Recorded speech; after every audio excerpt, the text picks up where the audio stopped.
பரிசுத்த நாமம் மகிமைப்படுவதாக. இந்த நாளிலும் தியானிப்போம் வாருங்கள் வாயிலாக உங்கள் அனைவரையும் சந்திப்பதிலே நான் மிகவும் மகிழ்ச்சி அடைகிறேன். கர்த்தர் உங்கள் யாவரையும் ஆசீர்வதிப்பாராக. நாம் கண்களை மூடி செபித்து நம் வசனத்தை நாம் தியானிக்கலாம். அன்புள்ள பரலோக பிதாவே, இந்த அருமையான வேலைக்காக நாங்கள் ஸ்தோத்திரிக்கிறோம். இந்த தியானிப்போம் வாருங்கள் நிகழ்ச்சியில் கர்த்தாவே, இந்த வேலையிலும் கர்த்தாவே சில காரியங்களை அப்பா நாங்கள் தியானிக்கின்ற எங்களுக்கு கிருபை தாங்க. வசனத்தை தியானிக்கும் பொழுது எங்களோடு கூட நீர் பேசுங்க கர்த்தாவே. பேசுகிற என்னையும் கேட்கிறவர்களையும் நீர் ஆசீர்வதிங்க. உம்முடைய வசனத்தை நாங்கள் தியானித்து அதற்கேற்ற பலனை பெற்றுக்கொள்ளட்டும். இயேசுவின் நாமத்தில் செபிக்கிறோம் பிதாவே, ஆமேன். அல்லேலூயா. ஒரு விசை கூட இந்த தியானிப்போம் வாருங்கள் நிகழ்ச்சி வாயிலாக உங்களை சந்திப்பதில் நான் மிகவும் மகிழ்ச்சி அடைகிறேன். இன்றைக்கு தியானிக்கிறதுக்காக நாம் ஒரு வசனத்தை நாம் வாசிக்கலாம். பிரசங்கியின் புஸ்தகம் 12ஆம் அதிகாரம் 13வது வசனம் நான் வாசிக்கிறேன். காரியத்தின் கடைத்தொகையாக கேட்போமாக, தேவனுக்கு பயந்து அவர் கற்பனைகளை கைக்கொள், எல்லா மனுஷர் மேலும் விழுந்த கடமை இதுவே. எல்லா மனுஷர் மேலும் விழுந்த கடமை இதுவே. என கண்மான தேவ ஜனங்களே, நாம் வாழ்ந்து கொண்டிருக்கிறதான இந்த 21ஆம் நூற்றாண்டிலே அநேக கண்டுபிடிப்புகள், நாம் பேசிக்கொண்டிருக்கிறதான இப்பொழுது நாம் கேட்டுக்கொண்டிருக்கிறதான இந்த வேளையிலும் அநேக ஆராய்ச்சியாளர்கள் புதிய காரியங்களை கண்டுபிடித்து கொண்டிருக்கிறார்கள். அதீத வளர்ச்சியை பெற்று கொண்டிருக்கிறார்கள். அதீத வளர்ச்சியை பெற்று கொண்டிருக்கிறோம். ஒவ்வொரு நாளும் புதிய புதிய கண்டுபிடிப்புகள். அந்த நாள் தொடங்கி இந்நாள் மட்டும் எல்லாரும் சில காரியங்களை கண்டுபிடித்து கொண்டிருக்கிறார்கள். நம்முடைய தேசத்திலே, நம்முடைய உலகத்திலே பார்த்தோம் என்று சொன்னால் அநேக கண்டுபிடிப்புகள் இருக்கின்றது.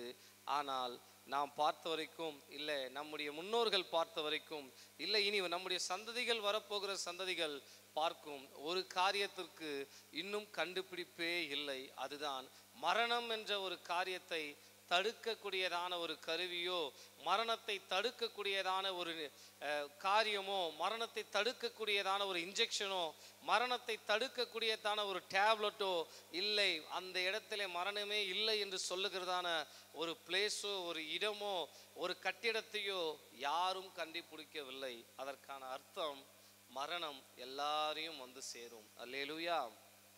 பேசிக்கொண்டு இருக்கிற நானும் ஒரு நாள் மரிப்பேன். இதை கேட்டுக்கொண்டு இருக்கிறதான் அன்பான தேவ ஜனங்களே, நீங்களும் ஒரு நாள் மரிக்கப் போகிறீர்கள். இதுதான் நாம் ஏற்றுக்கொள்ளக்கூடிய உண்மை. இது நாம் ஏற்றுக்கொள்ளாவிட்டாலும் இதுதான் உண்மை. பெரியவனானாலும் சிறியவனானாலும் அவனுக்கு மரணம் நேரிடும். பணக்காரனானாலும் ஏழையானாலும் அவனுக்கு மரணம் ஒரு நாள் வந்து சேரும். இன்னார் என்று பார்க்காமல் எல்லாரையும் தொடுகிற, எல்லாரும் கடந்து செல்ல போகிற, எல்லாரும் அந்த மரணத்துக்குள்ளாக நாம் கடந்து செல்ல வேண்டும். மரணம் வாழ்க்கையில தவிர்க்க முடியாத ஒன்று. ஒருவேளை நாம் சில நிகழ்ச்சிகளுக்கு நமக்கு அழைப்பு கொடுக்கும் போது நாம் வேண்டாம் என்று சொல்லி தட்டி கழிக்கலாம். ஒரு கூட்டங்களுக்கு நாம் அழைக்கும் போது எனக்கு வேற வேலை இருக்கிறது என்று சொல்லி நாம் அதை விட்டு விடலாம். ஆனால் எனக்கு அன்பான தேவ ஜனங்களே, மரணம் நம்மை அழைக்கும் போது நாம் கண்டிப்பாக அதற்கு எதிர்ப்பாக ஒன்றும் சொல்ல முடியாது. நாம் அந்த மரணத்திற்குள்ளாக போக வேண்டும். அல்லேலூயா. நாம் அந்த தியானிக்க படித்ததான வசனம், காரியத்தின் கடைத்தொகையை கேட்போமாக, தேவனுக்கு பயந்து அவர் கற்பனையை கைக்கொள், எல்லா மனுஷர் மேலும் விழுந்த கடமை இதுவே. எல்லா மனுஷர் மேலும் விழுந்த கடமை. இப்பொழுது நான் சொன்னது போல எல்லாருக்கும் மரணம் வரப்போகிறது. எல்லாருக்கும் மரணம் வரும். பேசிக்கொண்டிருக்கிற நானும் மரணிப்பேன். நான் மரணித்து விட்டால், இல்லை ஒரு மனிதன் மரணித்து விட்டால், அங்கே அடக்கம் பண்ண வருகிற, அந்த அடக்கத்துக்கு வருகிற விசுவாசிகள், அவிசுவாசிகள், கர்த்தரை தெரிந்தவர்கள், கர்த்தரை தெரியாதவர்களில் சிலர் சொல்ல வேண்டிய காரியம், இன்னும் மகளுக்கு கல்யாணம் ஆகலை, கொஞ்சம் இருந்திருக்கலாம். பேர பேத்திங்க படிச்சுட்டு இருக்காங்க, கொஞ்சம் இருந்திருக்கலாம். அவர் வீடு கட்டி கொண்டு இருந்தால், இல்லை இன்னும் சில காரியங்கள் இருக்கிறது, இருந்திருக்கிறாள் என்று சொல்லி நாம் யோசிப்போம். அவர்களுக்கு கொஞ்சம் கடமை இருக்கிறது என்று சொல்லி. எனக்கு அன்பான தேவஜனமே, நான் சொல்லுகிறேன், நமக்கு வேதாகமம் ஒன்று படிப்பிக்கிறது. எல்லா மனுஷர் மேலும் விழுந்த ஒரு கடமை. அது என்னவென்றால், தேவனுக்கு பயந்து அவர் கற்பனைகளை கை கொள்ளுவது எல்லா மனிதருக்கும் கடமையா இருக்கிறது. தேவனுக்கு பயந்து அவர் கற்பனைகளை கைக்கொள், எல்லா மனுஷர் மேலும் விழுந்த கடமை. இந்த பூமியில வாழ்கிற நாம் நம்முடைய சொந்தங்களுக்காக, நம்முடைய குடும்பங்களுக்காக, நாம் வேலை செய்கிற இடத்துங்களுக்காக, நாம் ஊழிய செய்கிற இடங்களுக்காக சில கடமைகளை நாம் செய்கிறோம். ஒரு நாள் நம்ம இந்த தேகத்தை விட்டு பிரிந்து போகிறோம். அப்பொழுது அநேகர் சொல்லுவார்கள், இந்த கடமையை கொஞ்சம் செஞ்சிருக்கலாமே, இல்லை இந்த கடமையை கொஞ்சம் முடிச்சிருக்கலாமே, இன்னும் கொஞ்ச நாள் வாழ்ந்திருக்கலாமே என்று சொல்லி. ஆனால் தேவனாகிய கர்த்தர் நம்ம இந்த பூமியில படைத்த நோக்கம், ஒவ்வொருக்கும் ஒவ்வொரு கடமை இருக்கிறது. இந்த பூமியில வாழ்கிற நாம் நம்முடைய வாழ்க்கையில கர்த்தர் கொடுத்த அந்த கடமையை நாம் முடித்து விட்டால், அந்த கடமை முடியது என்று தெரிந்து விட்டால் கர்த்தர் நம்மை எடுத்துக்கொள்ளுவார். அல்லேலூயா. கர்த்தர் நம்மை எடுத்துக்கொள்ளுவார். கர்த்தருக்கு தெரியும் நம்ம இந்த பூமியில வைத்து இருக்கிறதான நோக்கம் எத்தனை ஆண்டுகள் என்று சொல்லி. இப்ப நான் நினைச்சா வாழ முடியாது, ஆண்டவரே இத்தனை ஆண்டுகள் நான் வாழ வேண்டும், இல்லை எனக்கு வாழ பிடிக்கல எடுத்துக்கொள்ளுங்கள் என்று சொன்னால் கர்த்தர் எடுத்துக்கொள்ள மாட்டார். அவர் ஒன்று செய்வார். அவர் என் மீது கொடுத்திருக்கிற கடமை இந்த பூமியில இன்னும் சிலது இருக்கிறது, அதை செய்ய வேண்டும் என்று கர்த்தருடைய நோக்கமா இருக்கிறது. ஒரு மரத்துல ஒரு பழம், ஒரு காய் காய்க்கிறது. அந்த காய் பழமாகிவிட்டால் அந்த மரத்தை நட்டவர், இந்த மரத்துக்கு பொறுப்பாளர், அந்த பழத்தை பறித்து கொள்வார். அது போலதான் நம்மை படைத்த தேவன் நமக்கான சிறிய காரியங்களை கொடுத்திருக்கிறார். அந்த கடமைகளை நாம் முடிக்கும் போது கர்த்தர் நம்மை எடுத்துக்கொள்வார். அல்லேலூயா, அல்லேலூயா. மரணம் எல்லாரையும் வந்து சேரும். நமக்கு அனைவருக்கும் அநேக கடமைகள் உண்டு. ஆனால் வேதம் சொல்லுகிறது, நாம் இந்த பூமியிலே இருக்கிற நாட்களிலே அநேக கடமைகளை நாம் செய்கிறோம். ஆனால் ஒரு கடமை எல்லா மனுஷர் மேலும் விழுந்திருக்கிறது. அது என்னவென்றால், நாம் வாசித்த அந்த வசனம், தேவனுக்கு பயந்து அவர் கற்பனைகளை கைக்கொள். இன்றைக்கு பயம் இல்லை, தேவனுக்கு பயந்து. இன்றைக்கு பயம் அநேகருக்கு இல்லை.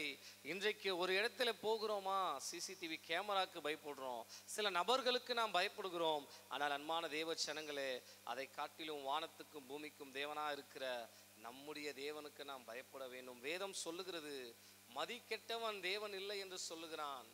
தேவன் இல்லை என்று சொல்லுகிற ஜனக்கூட்டமும் ஒன்று உண்டு. ஆனால் தேவன் இருக்கிறார்.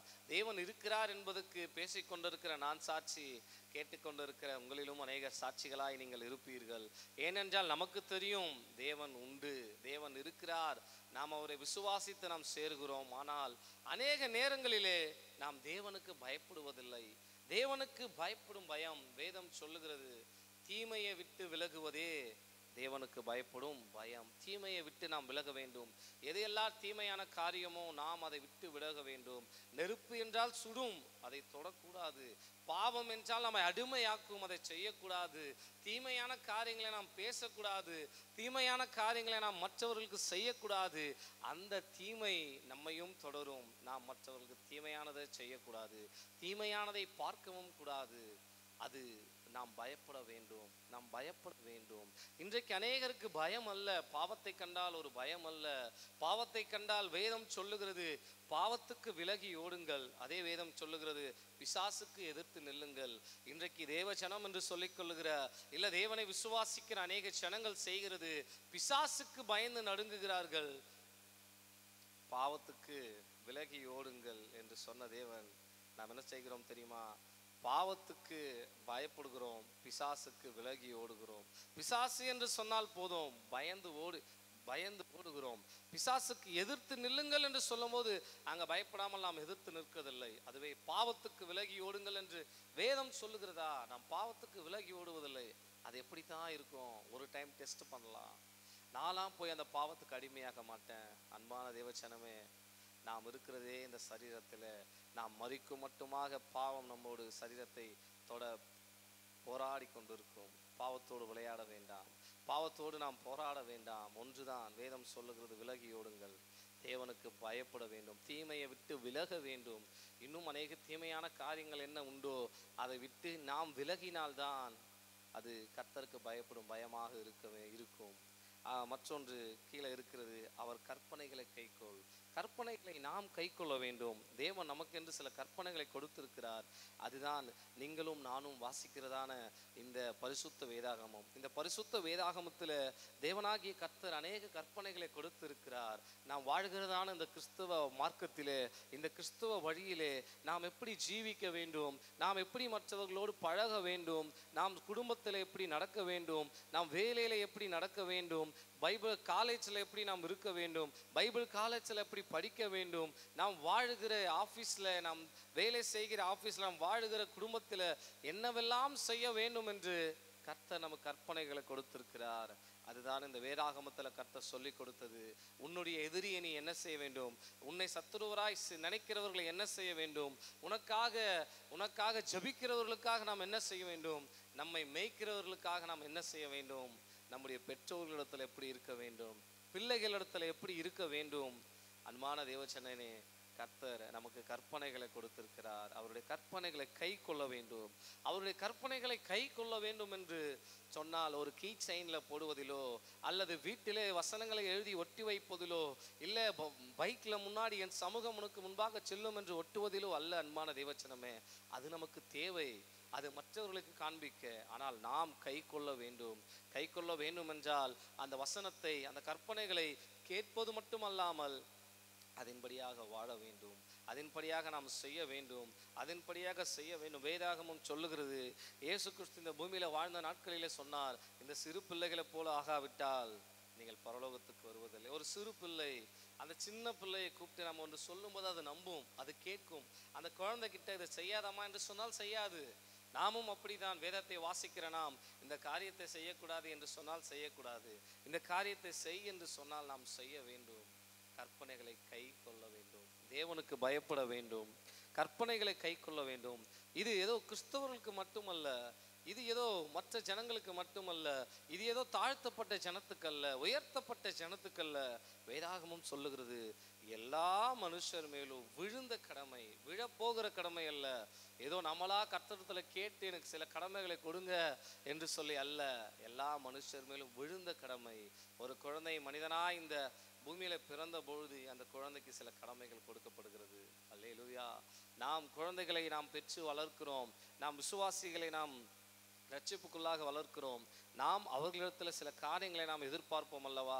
இந்த குழந்தை இப்படியாக வளர வேண்டும், இந்த விசுவாசி இப்படியாக வாழ வேண்டும் என்று. அப்படியாக நம்மை ரட்சித்து நமக்காக ஜீவனை கொடுத்த கர்த்தராகிய இயேசு கிறிஸ்து நம்மை குறித்து ஒரு நோக்கத்தை வைத்திருக்கிறார். நாம் எப்படி வாழ வேண்டும், நாம் அவருடைய கற்பனைகளை கை கொள்ள வேண்டும், அவருக்கு கீழ்ப்படிய வேண்டும், அவருக்கு பயப்பட வேண்டும் என்று கர்த்தர் நம்மத்திலே ஒரு நோக்கத்தை வைத்திருக்கிறார். அந்த கடமையை நாம் நிறைவேற்ற வேண்டும். கடைசி வசனமாக இப்படியாக பிரசங்கி எழுதி முடிக்கிறார். 14வது வசனம், ஒவ்வொரு கிரியையும், அந்தரங்கமான ஒவ்வொரு காரியத்தையும் நன்மையானாலும் தீமையானாலும் தேவன் நியாயத்திலே கொண்டு வருவார். அல்லேலூயா. தேவன் நியாயத்திலே கொண்டு வருவார். அநேகருக்கு பேசுகிற வார்த்தை, இந்த பூமியிலே நாம் வாழ்ந்து முடித்து விட்டால் இந்த வாழ்க்கை இதோடு முடிந்தது என்று சொல்லி, இல்லை தேவச்சனமே, நாம் மரிக்கும் போதுதான் நம்முடைய உண்மையான வாழ்க்கை ஆரம்பிக்கிறது. நாம் இந்த உலகத்தின் வழியாக நம்முடைய பரலோகத்துக்கு கடந்து செல்லுகிறோம். நாம் எதன் வழியாக?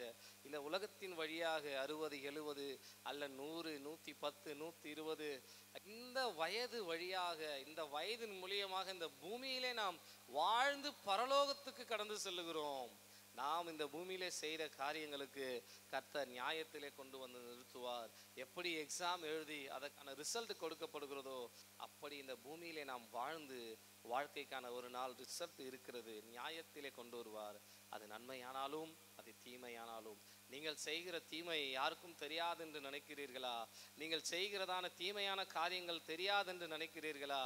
கர்த்தர் அவர் ஒரு நாள் வெளியரங்கமாய் கொண்டு வருவார். சத்தத்தை கேட்டுக்கொண்டு இருக்கிறதான அன்பான தேவச்சனமே, இன்றைக்கு கர்த்தர் ஒரு நாள் வெளியரங்கமாய் கொண்டு வருவதற்கு முன்பதாக இன்றைக்கு அந்தரங்கத்தில் இருக்கும் போதே நீ மன்னிப்பு கேட்டு திருந்து விடு. கர்த்தர் அதை வெளியரங்கத்தில் கொண்டு வருவார். இன்றைக்கு மன்னிப்பு கேட்டு மனம் திரும்பினால் கர்த்தர் மன்னிப்பார். நீங்க நினைக்கலாம், அநேகருக்கு நன்மை செய்கிறேன், அது ஒரு நாளும் வெளியே தெரிய மாட்டதே, அதற்கான பலன் இல்லை என்று செய்கிறதான எல்லா காரியங்களையும் தேவன் நியாயத்திலே கொண்டு வந்து நிறுத்துவார்.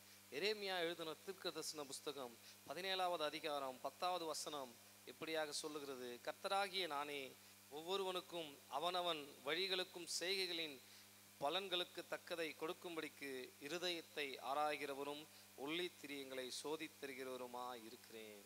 கர்த்தர் சொல்லுகிறார், நம்முடைய இருதயத்தை அவர் ஆராய்கிறார். நமக்கு தெரியலாம் நம்முடைய இருதயத்தில் இருக்கிறது யாருக்கும் தெரியாது என்று சொல்லி, நான் நினைக்கிறது, நான் யோசிக்கிறது தெரியாது என்று சொல்லி இருக்கலாம்.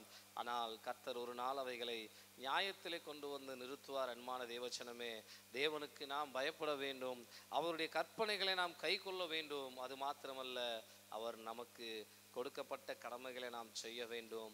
மரணம் எல்லாருக்கும் ஒரு நாள் வரும். ஆனால் அந்த மரணத்துக்கும் பிறப்புக்கும் மரணத்துக்கும் இடையாக இருக்கிற அந்த கொஞ்ச ஆண்டுகள், கொஞ்ச நாட்கள் நாம் நம்முடைய கடமைகளை சரியாக செய்கிறோமா என்பதை நாம் சிந்தித்து பார்க்க வேண்டும். வெளிப்படுத்துகிற விசேஷம் 22 12ஆம் அதிகாரத்தில் ஒரு வசனம் இப்படியாக இருக்கிறது. தேவன் நமக்காக மரித்து பரலோகத்துக்கு சென்றிருக்கிறார்.